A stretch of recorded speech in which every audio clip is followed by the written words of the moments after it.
देखिए, कल जो हम बात कर रहे थे जेनेटिक्स, हमको ये मालूम चला कि इस टॉपिक में हम हेरिडिटी और वेरिएशन को समझेंगे। हेरिडिटी एंड वेरिएशन, ये दो शब्द कल मैंने आपको समझाए। कल ये भी मैंने आपको बताया कि 1856 से लेकर 1863 के बीच में 7 साल मेंडल साहब ने कुछ एक्सपेरिमेंट किए कि आखिर कैरेक्टर कैसे फ्लो होते हैं, हेरिडिटी कैसे होती है, ये समझने का प्रयास किया था। ठीक है, और इनको हमने फादर ऑफ जेनेटिक्स भी बोल दिया था, जोहन ग्रेगोर मेंडल। आप जो भी इनका सरनेम दें वो समझ में आएगा। तो आखिर क्या किया 7 साल, हमारा टॉपिक ये है कि आखिर मेंडल साहब ने क्या किया और कैसे वो नियम निकल के आए जिनको आज हम हेरिडिटी के नियम या लॉ ऑफ मेंडल के नाम से जानते हैं। ठीक है, इतना क्लास 10 में भी आपको थोड़ा सा इंट्रोडक्शन दिया था। मेंडल साहब ने 3 नियम बनाए। एक्चुअली मेंडल साहब तो ये बना ही नहीं पाए, केवल अपना जो एक्सपेरिमेंट था उसका डाटा उन्होंने पब्लिश किया। बाद में आगे जाके 3 अलग अलग साइंटिस्ट ने भी सेम डाटा जब उनको मिला तो उन्होंने फिर ये नियम बनाए। तो ये नियम वाकई में बनाए तो बाद में, लेकिन आज भी क्रेडिट मेंडल साहब को ही जाता है, क्योंकि मेंडल साहब ने ही सबसे पहले इस पूरी प्रोसेस को समझने का एक साइंटिफिक तरीके से लोगों के सामने डाटा रखा था। ठीक है, तो इतनी बात जब हमारी कल समझ में आ गई तो आज हम बात कर रहे हैं कि ये आखिर करते क्या रहे। तो देखिए, ये मेंडल साहब जो थे उन्होंने मटर के पौधे के ऊपर ही एक्सपेरिमेंट किए, ये बात क्लियर है। और मटर में उन्होंने 7 कैरेक्टर को टारगेट किया, 7 कैरेक्टर को उन्होंने स्टडी किया और उनका डाटा इकट्ठा किया। और ये 7 कैरेक्टर कौन कौन से थे, कल मैंने एक टेबल बनाई थी और टेबल में आपको समझा भी दिया। तो एक्सपेरिमेंट शुरू करने से पहले उन्होंने एक बहुत ही समझदारी वाला काम किया। शायद वो ऐसा नहीं करते तो किसी नतीजे पे नहीं पहुंच पाते। क्या किया मेंडल ने, बहुत ही होशियार व्यक्ति थे। उन्होंने सबसे पहले 7 कैरेक्टर के जो 14 ट्रेट्स हो गए, 7 कैरेक्टर के, क्योंकि हर कैरेक्टर के 2-2 अलग अलग रूप दिख रहे, लंबाई में भी देख रहे तो कोई लंबा दिख रहा है, कोई ड्वार्फ दिख रहा है, बौना दिख रहा है। कलर ऑफ फ्लावर में भी बात किए तो कोई रेड दिख रहा है, कोई वाइट दिख रहा है। तो कुल मिला के जो 14 ट्रेट्स थे उनके पास, उन्होंने इन सभी के लिए प्योर लाइन तैयार किया। सबसे पहला काम प्योर लाइन तैयार किया। अगर वो ये स्टेप नहीं करते, अगर वो ये काम नहीं करते तो उनका कोई भी रिजल्ट ऑथेंटिक नहीं हो पाता, वो किसी नतीजे पे पहुंच ही नहीं पाते। ये बहुत इंपॉर्टेंट काम किया उन्होंने। आपके दिमाग में आ रहा है सर ये क्या होता है प्योर लाइन? एकदम सिंपल समझो। जैसे मान लीजिए एक मटर का पौधा है, ठीक है, मान लीजिए लंबा है, ठीक है, मैंने क्या बोला, ये टॉल है। इसमें जो फूल आ रहे हैं वो सपोज रेड कलर के आ रहे हैं। अगर फ्लावर की पोजीशन की बात करूं तो वो एक्जाइल में आ रहा है। ठीक है, जब इसमें फली आई, फली समझो कि वो आपके फ्लैट आई, और फली का जो कलर था मान लीजिए वो ग्रीन था। इसके अंदर जो सीड बन रहे थे मान लीजिए वो राउंड थे। इन सीड की जब शेप देखी, शेप राउंड थे, और जब इनका कलर देखा तो सपोज वो येलो कलर था। मतलब इस प्लांट में जो मेंडल साहब स्टडी कर रहे कैरेक्टर, वो सब के सब कैरेक्टर इस प्लांट में मौजूद हैं। ठीक है, ऐसा ही कोई एक दूसरा पौधा था जो ड्वार्फ था, है, उसमें वाइट कलर के फ्लावर आ रहे, पोजीशन टर्मिनल थी, वो कॉन्स्ट्रिक्टेड था, वो येलो कलर का था, वो मान लीजिए सीड की बात करें, शेप की बात करें तो ये रिंकल्ड था और ये ग्रीन था। सपोज मैंने ये बोला ये 2 पौधे हैं, इसमें भी 7 कैरेक्टर मौजूद हैं और इसमें भी 7 कैरेक्टर मौजूद हैं। क्या इस मटर के पौधे में केवल 7 ही कैरेक्टर हैं? ऐसा नहीं है, और भी कई सारे कैरेक्टर हैं इसमें। जैसे इसकी रूट कितनी लंबी जा रही है, हाँ, इसके स्टेम का कलर कैसा है, और भी इसमें बहुत सारे कैरेक्टर ढूंढे जा सकते हैं। अगर हम ह्यूमन बींग्स की बॉडी की बात करें तो कितने कैरेक्टर हमारी बॉडी में हम ढूंढ सकते हैं। बाल कैसे हैं, घुंघराले हैं कि सीधे हैं, बालों का कलर कैसा है, नाक कैसी है, ईयर पिन्ना कैसे हैं, दांत कैसे हैं, नाक कैसी है, आँख कैसी है, गले से आवाज़ कैसी निकलती है, डाइजेशन कैसा होता है, इंसुलिन कितना निकलता है। There are lot of features found in the livings. हम अगर उनको काउंट करने बैठे तो शायद हम हर कैरेक्टर को काउंट नहीं कर पाएंगे। और जब ये चैप्टर हम पूरा फिनिश करेंगे, ये यूनिट हमको जब समझ में आएगी तो इतना जरूर हमको समझ में आएगा कि हमारे बॉडी में कोई भी कैरेक्टर क्यों है, क्योंकि उस कैरेक्टर को पैदा करने वाला जीन्स हमारी सेल में है। हमारी बॉडी में कोई भी जो फीचर आया, कोई भी जो फीचर्स है वो हमारी बॉडी में इसीलिए आया क्योंकि उस फीचर को डेवलप करने वाला जीन हमारे पास है। जैसे जीन हमारे पास है, हमारा बॉडी का डेवलपमेंट उसी के अकॉर्डिंग होता है। ये समझ में आएगा जब आप ये पूरा यूनिट पढ़ लोगे। ठीक है, कंसेप्ट क्लियर। तो यहां पर जो ये मटर के पौधे हैं, इसका मतलब ये कोई भी कैरेक्टर जो इस पौधे में आ रहे वो क्यों आ रहे, क्योंकि उन कैरेक्टर को पैदा करने वाले जीन्स इस पौधे के पास में हैं। अब ये जीन्स कैसे हैं ये डिपेंड करेगा कितने जीन्स हैं, कैसे जीन्स है, जो भी कॉम्बिनेशन बनेगा उसी के हिसाब से इसका ये प्लांट का फीचर्स, इसके जो कैरेक्टर हैं वो हमको दिखाई देंगे। ये एक मैंने आपको थोड़ा कंसेप्ट क्लेरिफाई करने के लिए बताया। ठीक है, कोई भी कैरेक्टर। अब मेंडल साहब ने ये गलती नहीं किया कि एक साथ सब के सब कैरेक्टर को देखना शुरू कर दिया, नहीं। उन्होंने टारगेट किया कि एक मैं ऐसा पौधा लूंगा कि बाकी तो उसमें कुछ भी है मुझे कोई मतलब नहीं, मैं केवल एक कैरेक्टर को देखूंगा कि वो कैरेक्टर कैसा है। उन्होंने अगर एक साथ वो पूरा सब कैरेक्टर को स्टडी करते तो हौच पौच हो जाता, डाटा समझ में नहीं आता क्या हो रहा है, वो कभी एक रिजल्ट पे पहुंच ही नहीं पाते। सबसे पहली बात, उन्होंने सिस्टमेटिक काम किया, उन्होंने बाकी सब कैरेक्टर छोड़ दिए पूरे पौधे के, और इस पौधे में केवल ध्यान रखा कि ये पौधा लंबा है या ये बौना है, ये पौधा टॉल है कि ड्वार्फ है, केवल एक कैरेक्टर पे फोकस किया इस पौधे के।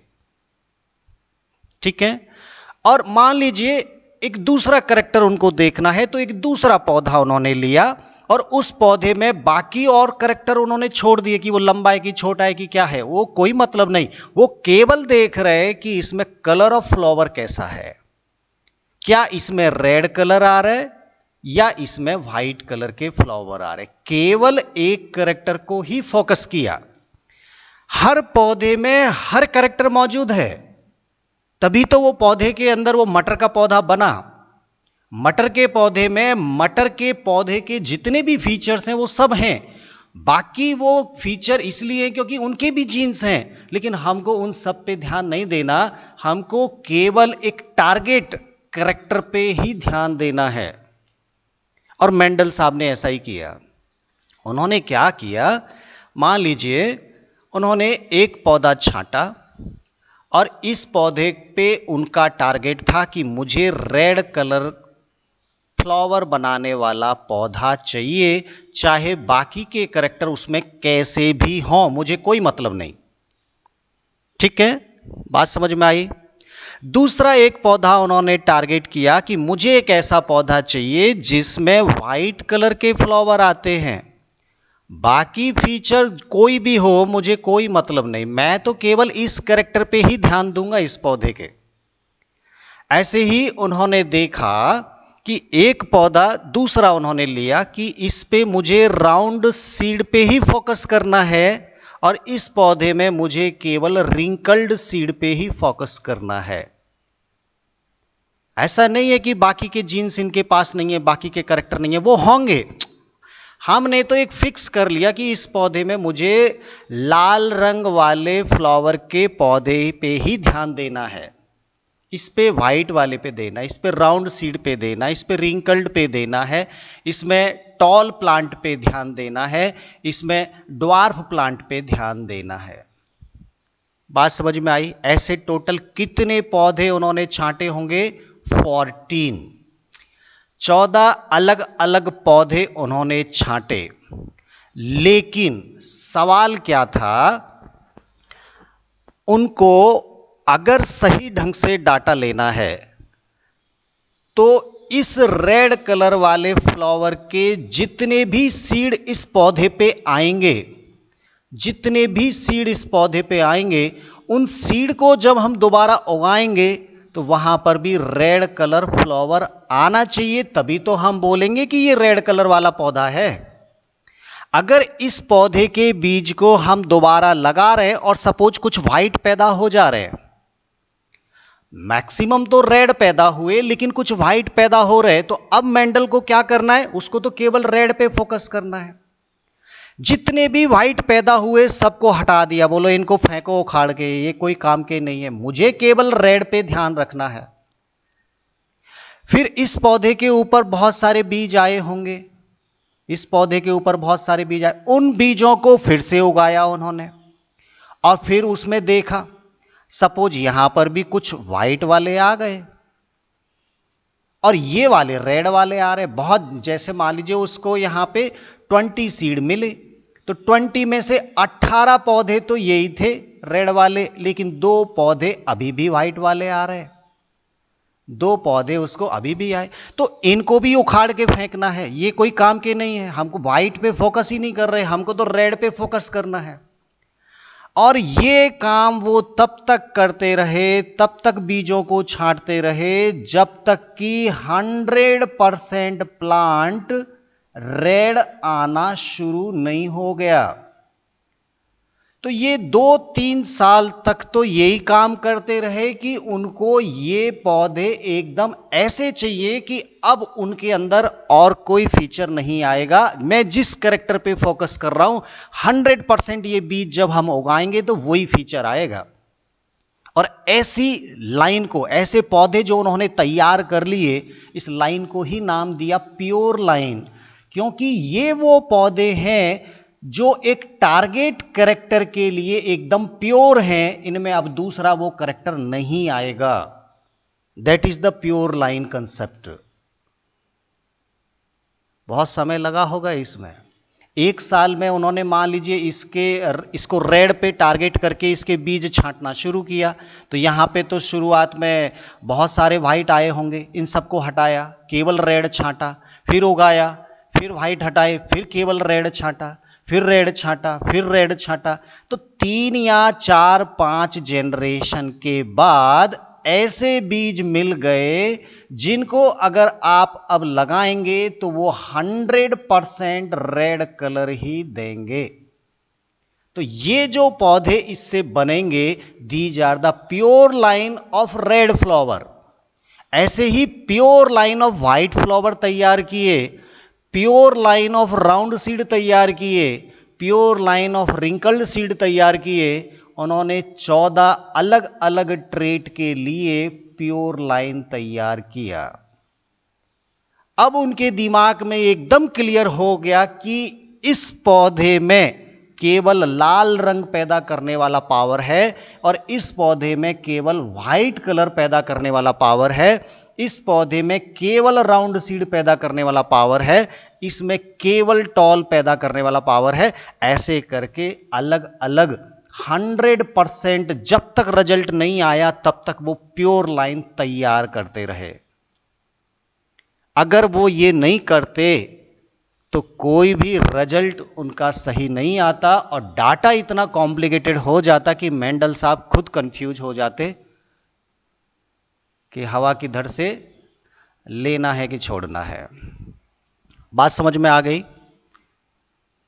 14 ट्रीट्स की प्योर लाइन तैयार कर ली। ये हो गई उनकी प्रिपरेशन। 2-3 साल तो इसी में चले गए। प्रिपरेशन कंप्लीट हो गई। Pure line of each trait was prepared. ये सबसे पहला काम किया। कितने प्योर लाइन बनी? 14। कैरेक्टर कितने स्टडी किए? 7 कैरेक्टर। 7 कैरेक्टर के 14 ट्रेड्स हो गए तो 14 प्योर लाइन तैयार किया। अब एक्सपेरिमेंट शुरू किए सिस्टेमेटिक। अलग अलग फील्ड लिए, एक ये वाला इलाका ले लिया, एक ये वाला इलाका ले लिया, एक ये वाला ले लिया, एक ये ले लिया। अलग अलग जगह पर अलग अलग क्यारियों में अब वो एक्सपेरिमेंट शुरू कर रहे। ठीक है, एक्सपेरिमेंट कैसे शुरू किए? यहां पे उन्होंने रेड कलर वाले पौधे लगाए। अब सबके अंदर कैसे फूल आ रहे? लाल रंग के फूल आ रहे, रेड कलर फ्लावर आ रहा है। यहां पर उन्होंने व्हाइट कलर के पौधे लगाए और ये पौधे 100% व्हाइट कलर पैदा करने की पावर रखते हैं। ये व्हाइट कलर प्रोड्यूस कर रहे हैं। मतलब ये भी प्योर लाइन का पौधा है, ये भी प्योर लाइन का पौधा है। अब उनके दिमाग में क्या खिचड़ी पक रही है? मेंडल साहब सोच रहे कि अगर मैं एक रेड पौधे वाले मटर को एक व्हाइट कलर वाले मटर के पौधे के साथ अगर मिक्स कर दूं तो क्या मिलेगा? मिक्स कैसे करना है हमने यूनिट 1 में पढ़ा। आर्टिफिशियल हाइब्रिडाइजेशन, याद आ रहा है? Artificial hybridization. एक के पोलन ग्रेन यूज करना है, दूसरे का फीमेल पिस्टिल यूज करना है, लेकिन पिस्टिल को पहले इमेस्कुलेट भी करना है, इमेस्कुलेट भी करना है। और मेंडल साहब ये जानते थे कि फ्लावर में कौन सा पार्ट क्या काम कर रहा है। मेंडल के समय तक ये नॉलेज मिल गया था कि flower is the reproductive part and this pollen grain अगर इसके साथ डालेंगे तो इन दोनों का कॉम्बिनेशन बनेगा। अब इसमें किसी को भी आप मेल बना लो, किसी को भी आप फीमेल बना लो, रिजल्ट तो सेम ही आना है, उससे कोई फर्क नहीं पड़ेगा। क्योंकि मान लीजिए अगर इसके पास मान लीजिए 20 क्रोमोसोम इसके पास हैं, 20 क्रोमोसोम इसके पास हैं, तो जैसा कि हमने रिप्रोडक्शन में पढ़ा कि ये गैमीट बनाएगा तो 10 और 10 भेजेगा, इधर से भी बनाएगा तो 10 और 10 भेजेगा। अब कोई भी इधर के 10 कोई भी इधर के 10, कॉम्बिनेशन तो वही आएगा।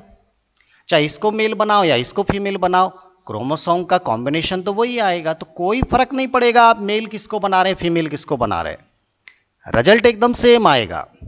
तो अब मेंडल साहब के एक्सपेरिमेंट शुरू हो गए अलग अलग जगह।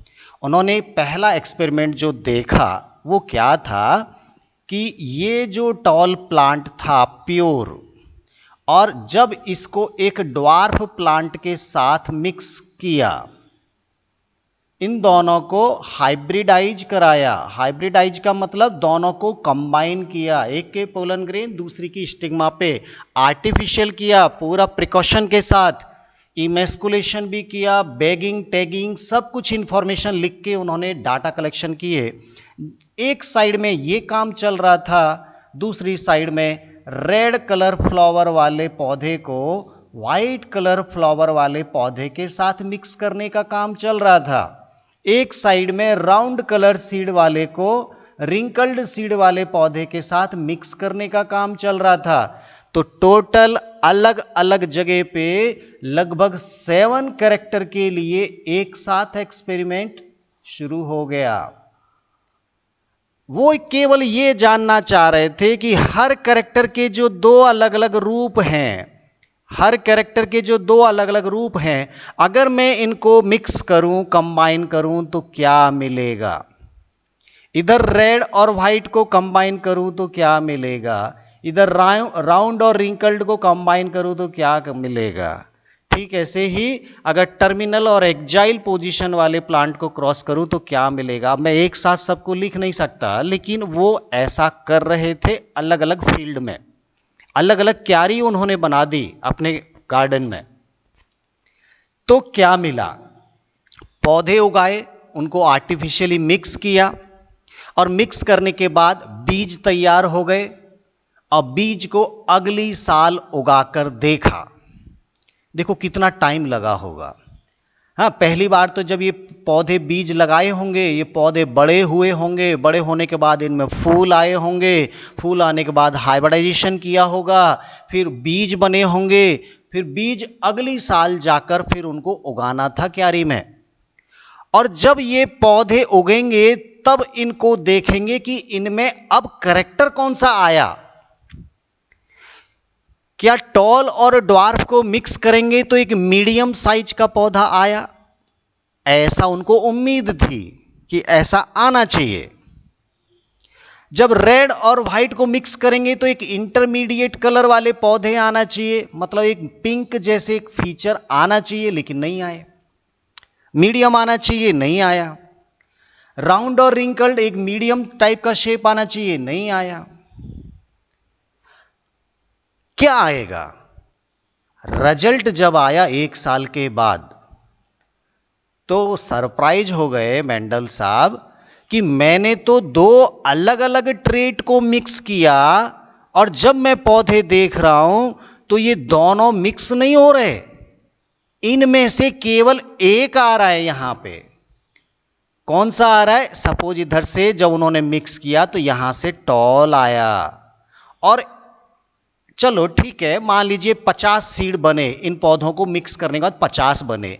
अगर यहां पे मान लीजिए 40 टॉल आते और 10 ड्वार्फ आते तब भी समझ में आता मेंडल साहब को।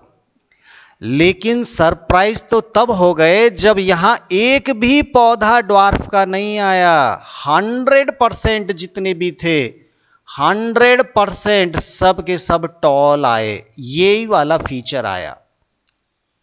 उम्मीद से अलग हट के रिजल्ट मिला। उनको ऐसा लग रहा था कि या तो इंटरमीडिएट फीचर आ जाएगा या फिर 50-50% आएगा, ऐसा उनको लगा, क्योंकि मैं दोनों को मिक्स कर रहा हूं, दोनों का इन्वॉल्वमेंट बराबर का है, बराबर का है तो 50% प्लांट टॉल आने चाहिए, 50% ड्वार्फ आने चाहिए थे। लेकिन रिजल्ट तो सरप्राइजिंग हो गया, केवल और केवल 100% टॉल आए।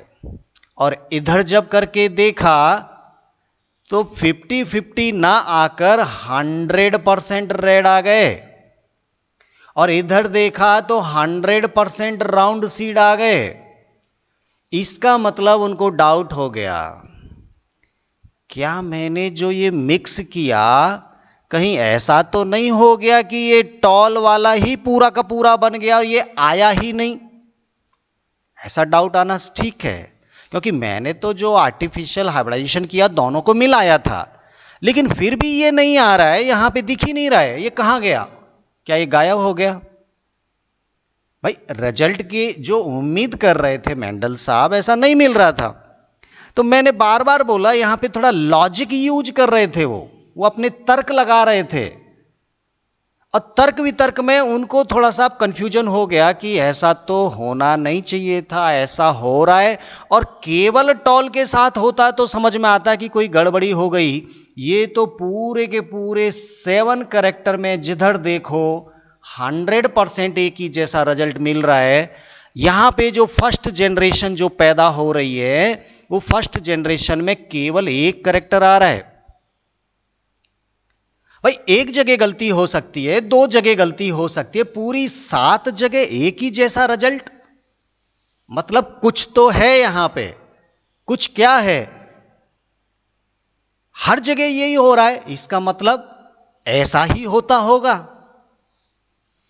मेंडल साहब ने बोला कि जब भी तुम एक कैरेक्टर के दो डिफरेंट ट्रेट्स के प्योर प्लांट को मिक्स करोगे तो F1 में केवल एक कैरेक्टर आपको दिखेगा, दूसरा दिखता ही नहीं है। कहां गया? अभी मेंडल साहब कंफ्यूज हैं फिलहाल।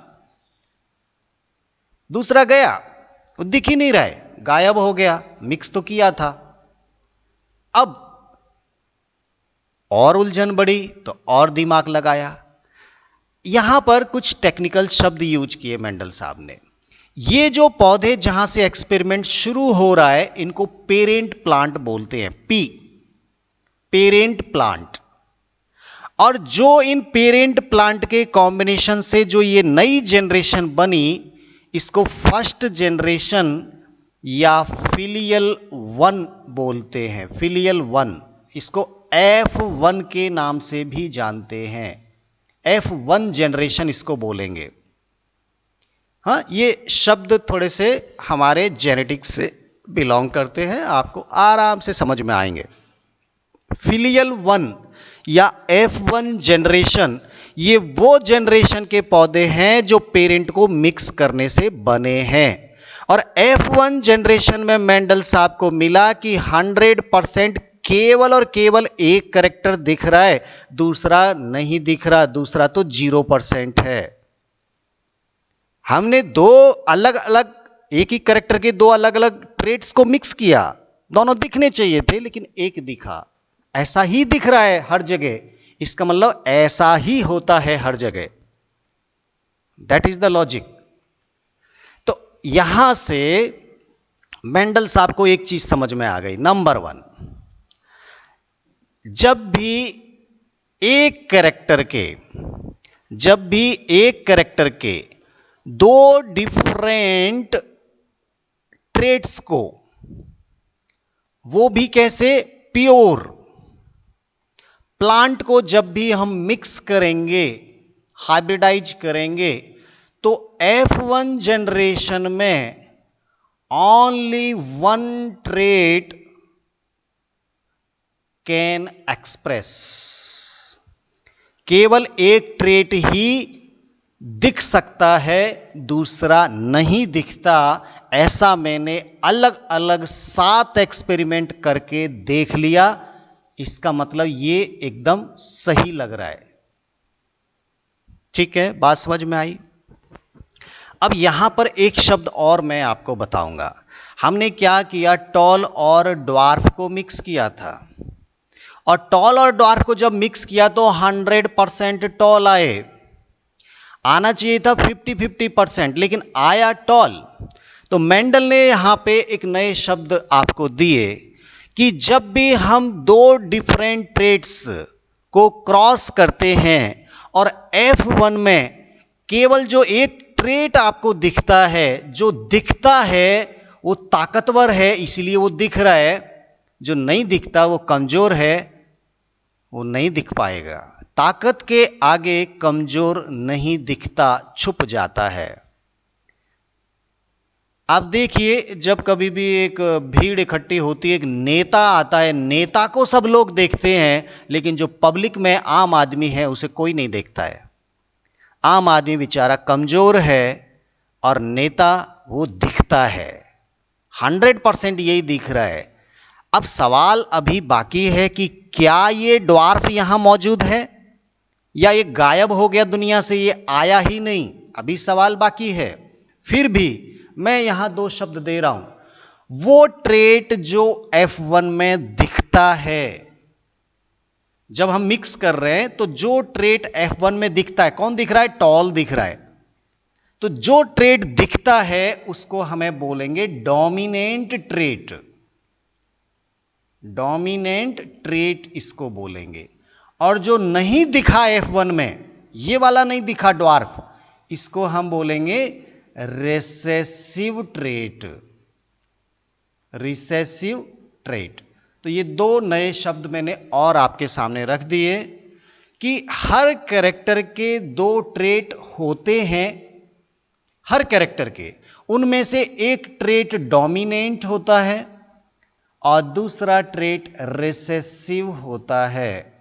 अगर हम टॉलनेस की बात करें तो टॉलनेस में जो F1 में दिखेगा वो टॉल कैरेक्टर दिखेगा, टॉल ट्रेट्स दिखेगा, टॉल फीचर दिखेगा, और जो F1 में छुप जाएगा, नहीं दिखेगा या वहां अभी तक मौजूद नहीं है, वो आपका ड्वार्फ होगा। ऐसे ही मैंने जब आपको 1 2 3 पूरे 7 बताए तो एक लाइन मैंने आपको अलग बनाई थी, एक्चुअली वो डोमिनेंट की लाइन थी, और जो इधर की बनाई वो रिसेसिव की है। अगर आपको ये लाइन एकदम एग्जैक्ट मालूम है तो आप बहुत सारे क्वेश्चन के फटाक से आंसर दे सकते हैं। जैसे अगर मैं आपसे पूछूं कि अगर हम प्योर प्लांट में टर्मिनल पौधे को, टर्मिनल पोजीशन जिस फ्लावर की है उसको एक्जाइल के साथ अगर क्रॉस करें तो F1 में कौन आएगा? F1 में एक्जाइल पोजीशन आएगी। F1 में कौन आएगी? एक्जाइल पोजीशन, ये वाली आएगी। मैंने आपको कंफ्यूज किया, मैंने इधर का इधर लिख दिया, इधर का इधर लिख दिया, ऐसे आप कंफ्यूज नहीं होना। ये टर्मिनल ना, ये रिसेसिव फीचर है। मैंने इधर लिखा था टर्मिनल और इधर लिखा था एक्जाइल, आप चेक कीजिएगा। एक्जाइल इज द डोमिनेंट, तो एक्जाइल ही यहां दिखेगा F1 में, टर्मिनल पोजीशन नहीं दिखेगी। कितने सारे क्वेश्चन बना सकते हैं, खूब सारे बना सकते हैं। यहां से आपसे कुछ भी पूछे, अगर round seed cross with wrinkled seed then in F1 generation कौन दिखेगा? आंसर आएगा राउंड सीड दिखेगा। क्यों आया? क्योंकि वो डोमिनेंट है। मेंडल साहब बता तो दिए हमको कि जब भी एक कैरेक्टर के दो डिफरेंट ट्रेट्स को आप क्रॉस करेंगे तो F1 में केवल डोमिनेंट ही दिखता है। केवल कौन दिखता है? डोमिनेंट। एक बार नहीं, दो बार नहीं, 7 बार अलग अलग कैरेक्टर पे हम ये वेरीफाई कर चुके हैं, चेक कर चुके हैं। इसलिए मैंने तो ये बोल दिया स्टेटमेंट कि हमेशा ऐसा होता है। वो बात आगे चल के पता चलेगा कि भैया हमेशा नहीं होता, लेकिन फिलहाल मेंडल साहब तो एकदम श्योर थे, 100% श्योर ऐसा ही होता है। F1 में केवल एक दिखता है, दूसरा गायब। अब सवाल थोड़ा दूसरा, थोड़ा एक दूसरा लॉजिक पे चलते हैं। मैं लॉजिक पे जा रहा हूं, अभी मैंने और कुछ नहीं बताया। शुरुआत यहीं से करते हैं। ये टॉल है, ये ड्वार्फ है, हमने मिक्स किया, इनको क्रॉस किया, F1 हमको मिला, इनको हमने P बोल दिया, ये F1 है। तो 100% कौन मिला? टॉल मिला। ये मान लीजिए आपको, जैसे आपने इन दो पौधों को मिक्स किया तो सपोज यहां आपको 100 सीड मिले, 100 सीड मिले, 100 सीड, ठीक है। यहां पे इनको मिक्स किया, सपोज ये 10 सीड मिले तो आपके ये 10 प्लांट हो गए। 10 प्लांट ने फिर मान लीजिए 100 सीड बना दिए। नहीं आए समझ में? ये 10 प्लांट हैं क्योंकि 10 ही सीड बने। मान लीजिए यहां से जब इनको मिक्स किया तो 10 सीड मिले उस फ्लावर से जो आपने आर्टिफिशियल क्रॉस किया। तो 10 सीड मिले तो आपने 10 पौधे लगाए, और सभी पौधे कैसे थे? 100% टॉल थे। ये पौधे 10 हैं, सबके सब टॉल हैं, एक भी इनमें ड्वार्फ नहीं है, ठीक है ना। और इन पौधों ने भी जब इनके ऊपर फूल आए होंगे, अब हमने इनको आपस में ही छोड़ दिया कि भैया ऐसे करो, तुम आपस में ही पॉलिनेशन कर लो। ये क्या हो गया? Self pollination. सेल्फ पॉलिनेशन, हम बाहर से कुछ नहीं ला रहे, हमने तुमको ही आपस में क्रॉस कर दिया है। आप सेल्फ पॉलिनेट कर लो और फिर हमको बताओ आगे क्या आएगा। तो यहां पे अब थोड़ा देखना पड़ेगा, लॉजिक पे जाना पड़ेगा। जब टॉल और ड्वार्फ को क्रॉस किया तो 100% टॉल आए। अब इन सभी के सभी टॉल, सब के सब टॉल, इनको जब आपस में ही मिक्स होने दिया, मतलब टॉल को टॉल के साथ ही मिक्स होने दिया।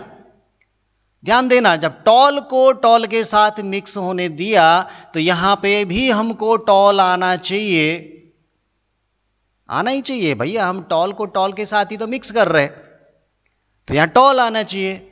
मेंडल साहब फिर कंफ्यूज हुए, यहां टॉल भी आए और ड्वार्फ भी आ गए,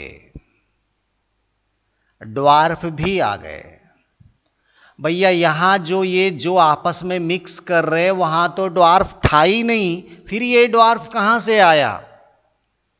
सवाल ये बन गया दिमाग में। हमने तो जो दो क्रॉस कर रहे थे वो दोनों के दोनों टॉल थे, तो 100% टॉल आना चाहिए था, लेकिन ड्वार्फ आ रहा है। ऐसा क्यों हुआ? एक्चुअल में अब मेंडल बहुत ज्यादा कंफ्यूज हुआ। अब उसका दिमाग कंप्यूटर से भी तेज चलना शुरू हो गया। ये टॉल, ये ड्वार्फ, 100% टॉल। फिर इनको जब सेल्फ किया, मैं बोल रहा हूं सेल्फ पॉलिनेशन किया, तो यहां पर ड्वार्फ प्लस टॉल दोनों आए। अब देखिए ऐसा कैसे हुआ। ना केवल इधर ऐसा हो रहा था, इधर भी ऐसा ही हो रहा था, red cross with white, 100% red आए। और जब इनको भी सेल्फ पॉलिनेट किया तो रेड के साथ व्हाइट भी आ गए। इधर भी ऐसे ही हो रहा था। और जगह की बात करें उधर भी ऐसे ही हो रहा था, सेम रिजल्ट आ रहा था। और रिजल्ट में भी एक खासियत, और क्या खासियत, कि इनका जो रेशो था डोमिनेंट 3 था और ड्वार्फ वाला 1 था। इधर भी बात करें तो 3:1। अगर राउंड और रिंकल्ड का भी केस चल रहा है, उधर भी 100% पहले राउंड आए और राउंड को राउंड से मिक्स किया तो 3:1 आया, राउंड भी आया और रिंकल्ड भी आया। सभी 7 जगह एक ही जैसे रिजल्ट मिल रहे मेंडल साहब को, एक ही जैसे। अब यहां पर बहुत इंपॉर्टेंट बात है, थोड़ा लॉजिक लगाना है। लॉजिक क्या लगाना है? टॉल और ड्वार्फ मिक्स हुए तो बने टॉल, लेकिन अगर ये टॉल अगली जनरेशन में ड्वार्फ भी बना रहे हैं, इसका मतलब ड्वार्फ की कोई चीज जो ड्वार्फ बना सकती है, वो कोई भी चीज जो ड्वार्फ बनाने की पावर रखती है, वो यहां पर अभी भी मौजूद है, लेकिन वो दिख नहीं रही है।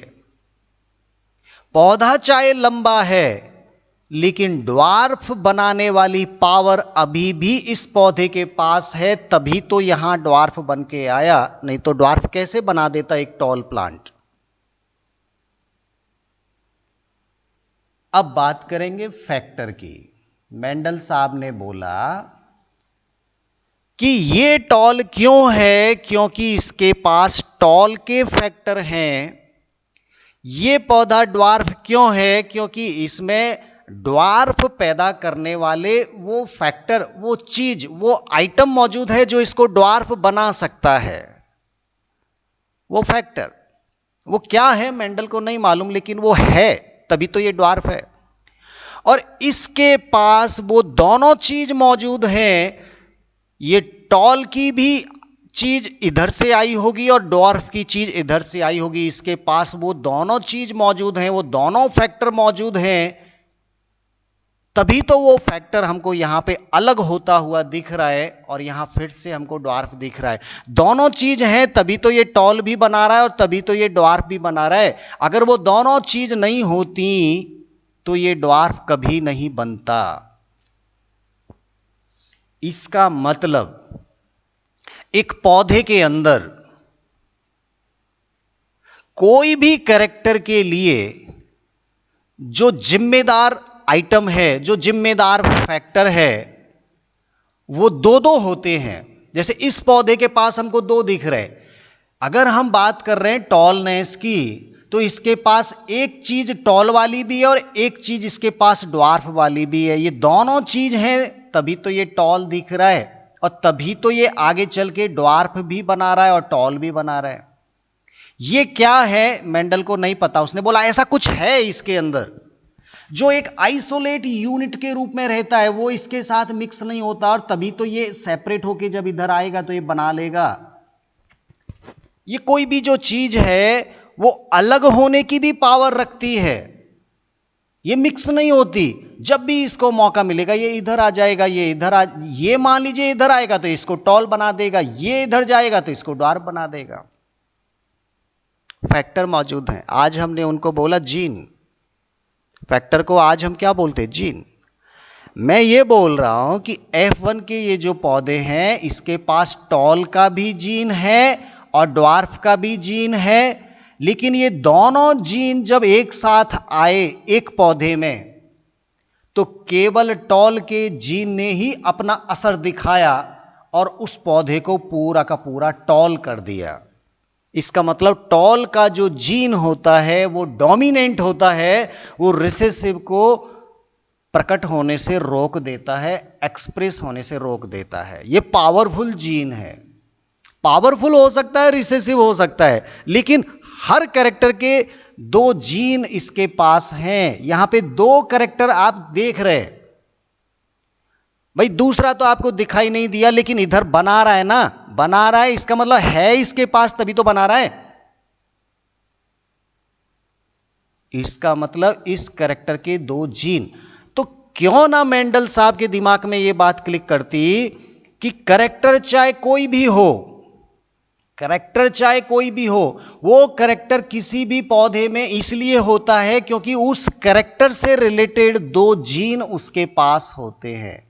अब ये दोनों जीन टॉल के हो सकते हैं, ये दोनों जीन ड्वार्फ के हो सकते हैं, या इनमें से एक टॉल का हो सकता है और एक ड्वार्फ का हो सकता है। अगर ऐसा होगा तो टॉल वाले का असर दिखेगा, ड्वार्फ का नहीं दिखेगा। लेकिन होते दो जीन हैं, दो फैक्टर होते हैं हर पौधे के पास, हर कैरेक्टर के। ये बहुत बड़ा कंक्लूजन था। मेंडल साहब बोले each character is decided due to combination of two factor।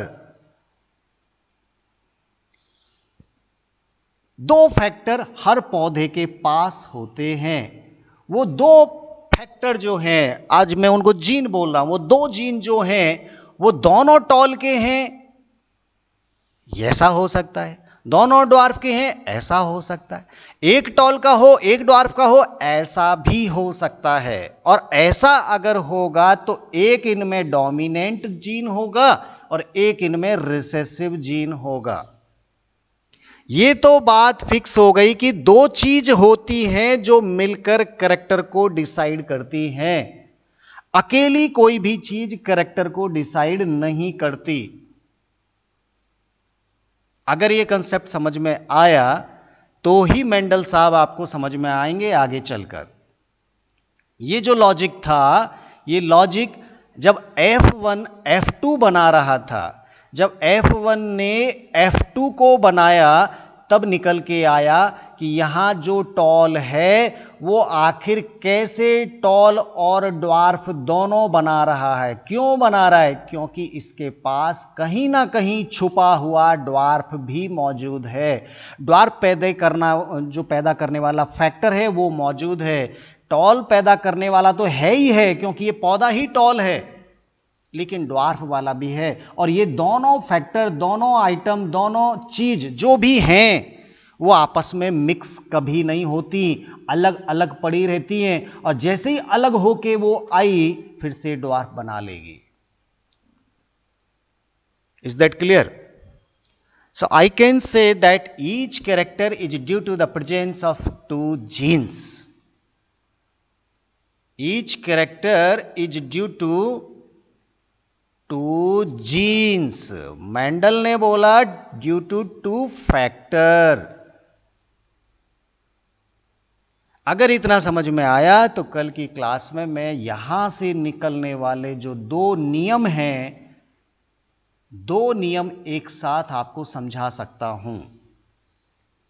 पहला नियम भी आएगा समझ में और दूसरा नियम भी समझ में आएगा। अगर आज क्लास में कोई डाउट है तो एक बार इसको फिर से समझने की कोशिश करना। कल की क्लास में